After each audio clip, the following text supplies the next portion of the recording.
शहरातील अतिक्रमण मुक्ती मोहिमेअंतर्गत महापालिकेच्या अतिक्रमण विरोधी पथकानं अक्कलकोट रोडवरील महालक्ष्मी मंदिरालगतच्या शनी मंदिर परिसरातील अतिक्रमणांवर धडक कारवाई केली।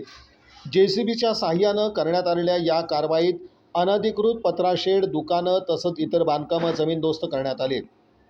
कारवाई दरम्यान काही संबंधितांनी प्रशासनाकडे दाद मागण्याचा तसंच वाद घालण्याचा प्रयत्न केला, मात्र अतिक्रमण विरोधी पथकानं कोणत्याही दबावाला बळी न पडता नियोजित कारवाई सुरू ठेवली।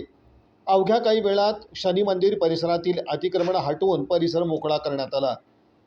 महापालिकेकडून गेल्या काही दिवसांपासून शहरातील विविध भागात अतिक्रमण विरोधी मोहीम राबवण्यात येत आहे।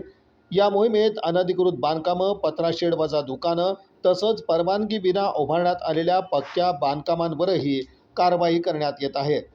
त्याचाच एक भाग म्हणून शनी मंदिर परिसरातील अतिक्रमणं हटवण्यात आली।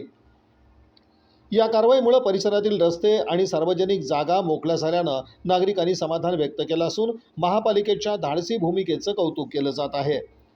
दरम्यान नागरिकांनी कोणत्याही प्रकारचे अवैध बांधकाम अथवा अतिक्रमण करू नये, व्यवसायासाठी आवश्यक त्या परवानग्या घेऊनच उपक्रम सुरू करावेत असं आवाहन प्रशासनानं केलं आहे।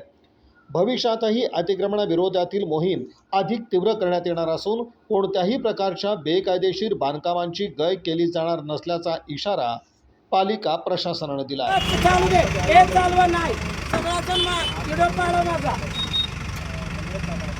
सामान्य विमान्य सगळं हे पोट आहे। बाराचा असलं तर सगळ्यांचं पाडा नाही तर लावून द्या। एका टाळू मारून टाकलं सगळं गोरगरीब कसं पाहायचं? तर गोरगरिबांचं बी डबं काढून टाकलं तुम्ही, असं कुठलं नाही आहे का? हा बाबा कुठं तर रोडवर अडचण असलं तर करा। पावते आहेत सगळ्याकडे, सगळं पैसे पावते आहेत। सगळं तुम्ही महानगर तालुका पावते भरतो पण आहे तुम्ही असलं कसलं नाही, उलट नाही त्यांच्याकडे आहे।